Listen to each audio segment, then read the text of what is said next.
नमस्कार दोस्तों। आज जो हम अध्याय करने जा रहे हैं उसका नाम है जैव प्रक्रम। आज हम इसका दूसरा भाग करेंगे। तो चलिए जानते हैं कि इस भाग में हम क्या क्या जानने वाले हैं। सबसे पहले हम बात करेंगे पोषण की और उसके बाद हम बात करेंगे स्वपोषी पोषण की और विषमपोषी पोषण की। जैसा कि हम जानते हैं, इससे पहले वाले जो वीडियो था उसके अंदर हमने जाना था कि जैव प्रक्रम क्या होते हैं और उसमें हमने 4 तरीके के जैव प्रक्रम पढ़े थे। पोषण उन्हीं में से एक प्रक्रम है। चलिए जानते हैं कि पोषण होता क्या है। शरीर में क्रम की स्थिति के अनुरक्षण करने के लिए हमें ऊर्जा की आवश्यकता होती है। इसके अलावा वृद्धि, विकास, प्रोटीन संश्लेषण आदि में भी हमें बाहर से पदार्थों की आवश्यकता होती है। अब ये हमें किससे मिलेंगे? ये हमें मिलेंगे हमारे भोजन से। और अगर हम भोजन को नहीं लेंगे तो क्या होगा?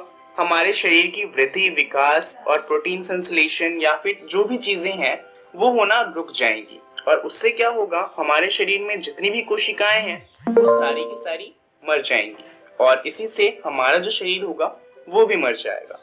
तो पोषण एक बहुत ही ज्यादा महत्वपूर्ण प्रक्रम है। तो चलिए जानते हैं कि आखिर इस प्रक्रम में होता क्या है और ये प्रक्रम होता किस तरीके से है। दरअसल पोषण के 2 तरीके होते हैं। एक होता है स्वपोषी पोषण। ये होता है पेड़ पौधों में, क्योंकि ये पेड़ पौधे जो होते हैं वो अपना भोजन स्वयं बना सकते हैं।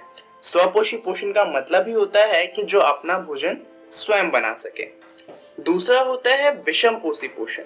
इसमें वो जीव आते हैं जो अपना भोजन स्वयं नहीं बना सकते।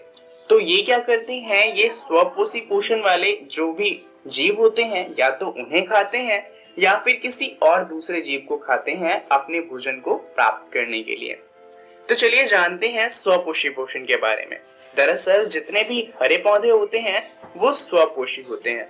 क्यों? क्योंकि ये प्रकाश संश्लेषण कर सकते हैं। तो आखिर ये प्रकाश संश्लेषण होता क्या है? दरअसल इसके बारे में हम पहले की कक्षाओं में भी पढ़ चुके हैं।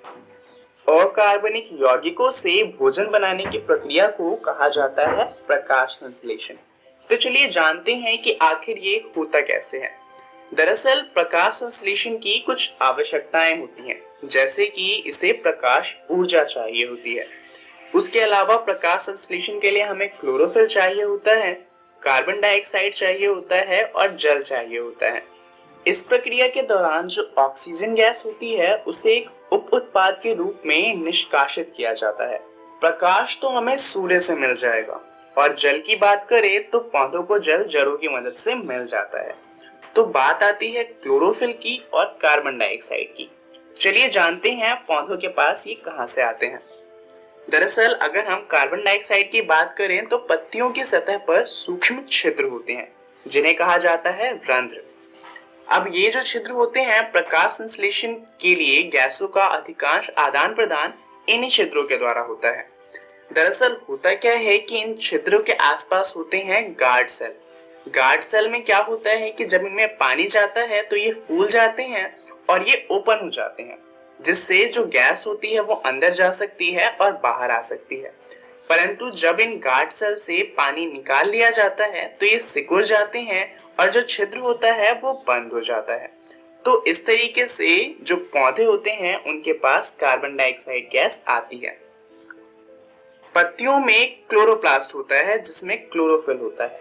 तो पौधों को क्लोरोफिल किसी और से लेने की जरूरत नहीं होती, क्योंकि पौधों के पास ये पहले से मौजूद होता है क्लोरोप्लास्ट के अंदर। अब क्लोरोफिल का काम क्या होता है? दरअसल प्रकाश संश्लेषण के लिए क्लोरोफिल बहुत ज्यादा आवश्यक है, बिकॉज ये प्रकाश को सोख लेता है और क्योंकि प्रकाश को सोख लेता है तो प्रकाश की ऊर्जा की मदद से ये अपना भोजन बना पाता है। तो चलिए जानते हैं कि आखिर इसका समीकरण किस तरीके का है। ये समीकरण बहुत ही ज्यादा महत्वपूर्ण है, तो इसे याद कर लीजिएगा। दरअसल हमने पहले की कक्षाओं में जो समीकरण पढ़ा है वो कुछ इस तरीके का है। जब कार्बन डाइऑक्साइड गैस और जल अभिक्रिया करते हैं क्लोरोफिल और प्रकाश की मौजूदगी में, जो कि हमें सूर्य से मिलता है और क्लोरोफिल पत्तियों के पास होता है, तो हमें मिलता है कार्बोहाइड्रेट और साथ में मिलता है ऑक्सीजन गैस। परंतु ये जो अभिक्रिया है ये पहले की कक्षा के लिए है। अभी के लिए जो आपको अभिक्रिया याद रखनी है वो अभिक्रिया है कि जब 6 कार्बन डाइऑक्साइड गैस के मॉलिक्यूल अभिक्रिया करते हैं 6 जल के मॉलिक्यूल से क्लोरोफिल और प्रकाश की मौजूदगी में, तो हमें मिलता है ग्लूकोज, जिसका सूत्र होता है C6H12O6 और साथ में हमें मिलता है ऑक्सीजन गैस। तो ये जो नीचे वाली समीकरण है आपको अब ये याद रखनी है, क्योंकि दरअसल जो ऊपर वाली समीकरण है वो उतने अच्छे से चीजों को एक्सप्लेन नहीं करती। तो चलिए अब बात करते हैं कि आखिर कार्बोहाइड्रेट से होता क्या है।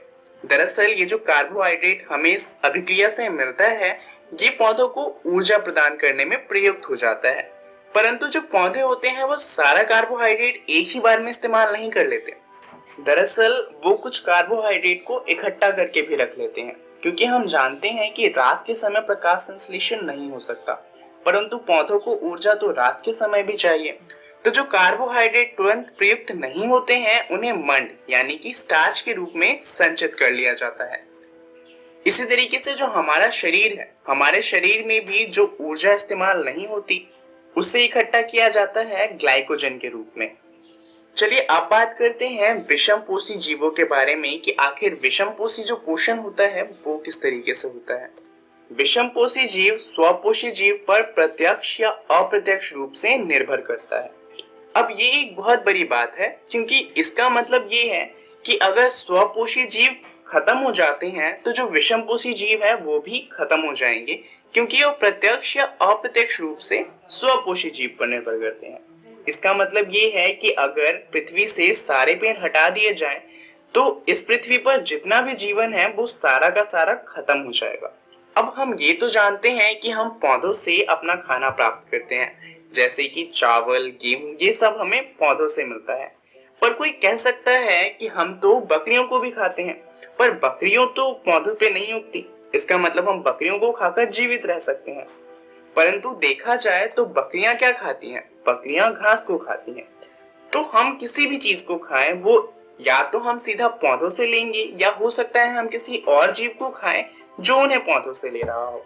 तो एट द एंड जितनी भी चीजें होती हैं वो सब हमें पौधों से ही मिलती है, और इसलिए जो विषमपोषी जीव होते हैं वो स्वपोषी जीव के बिना जीवित नहीं रह सकते। विषमपोषी जीव जटिल यौगिकों को सरल यौगिकों के रूप में तोड़ते हैं और ऊर्जा प्राप्त करने के लिए उनका उपभोग करते हैं। दरअसल ये जो विषमपोषी पोषण होता है ये होता है 3 तरह का। एक होता है मृतोपजीवी, दूसरा होता है परजीवी और तीसरा होता है होलोजोइक पोषण। मृतोपजीवी वो जीव होते हैं जो सड़ चुके जीवों से अपना भोजन प्राप्त करते हैं, उदाहरण के लिए फफूंदी, यीस्ट, मशरूम इत्यादि। अगर परजीवी की बात करी जाए तो ये वो जीव होते हैं जो पौधे और जंतुओं को बिना मारे उनसे पोषण प्राप्त करते हैं, उदाहरण के लिए जूं, जोंक इत्यादि इसके उदाहरण हो जाते हैं। अब बात करते हैं होलोजोइक पोषण की, जो मनुष्य के अंदर होता है। अन्य जीव संपूर्ण भोज्य पदार्थ का अंतर्ग्रहण करते हैं तथा उसका पाचन शरीर के अंदर होता है, उदाहरण के लिए मनुष्य, जानवर इसके उदाहरण हो जाते हैं। अब अगर हम अमीबा में पोषण की बात करें तो अमीबा एक कोशिकीय जीव है। इसके अंदर एक ही कोशिका होती है जो भोजन को खाती भी है, उसे पचाती भी है और उससे ऊर्जा भी ग्रहण करती है। वहीं अगर हम मनुष्य जैसे जीवों की बात करें तो उनके पास काम बटा हुआ होता है, जैसे कि हाथ का इस्तेमाल होता है खाना खाने के लिए, मुंह से हम खाने को चबाते हैं और आमाशय में खाना पचाया जाता है। अब अगर हम अमीबा की बात करें तो अमीबा कोशिकीय सतह से उंगली जैसे अस्थायी प्रवर्ध की मदद से भोजन ग्रहण करता है, जैसा कि आप यहाँ पर देख सकते हैं। यह प्रवर्ध भोजन के कणों को घेर लेता है तथा संगलित होकर खाद्य रिक्तिका को आप यहाँ पर देख सकते हैं। खाद्य रिक्तिका के अंदर जटिल पदार्थों का विघटन सरल पदार्थों में किया जाता है और वे कोशिका द्रव्य में विस्तृत हो जाते हैं, और इस तरीके से अमीबा का पोषण पूरा होता है। तो चलिए जानते हैं इस वीडियो में हमने क्या क्या सीखा। हमने बात करी पोषण की, जहां पर हमने 2 तरीके के पोषण जाने, जो थे स्वपोषी पोषण और विषमपोषी पोषण। इसके बारे में और अच्छे से जानने के लिए आप अपनी एनसीईआरटी के जैव प्रक्रम वाले अध्याय को पढ़िएगा, जहां पर आपको पढ़ना है पोषण और जीव अपना पोषण कैसे प्राप्त करते हैं। अगली वीडियो में हम बात करेंगे मनुष्यों में पोषण के बारे में। तो आपको दो काम करने हैं। पहला, इस वीडियो में जो चीजें पढ़ी हैं उसे बुक में फिर से जाकर पढ़ना है और अगली कक्षा में मनुष्यों में पोषण को पढ़ के आना है। इस वीडियो के लिए इतना ही। धन्यवाद।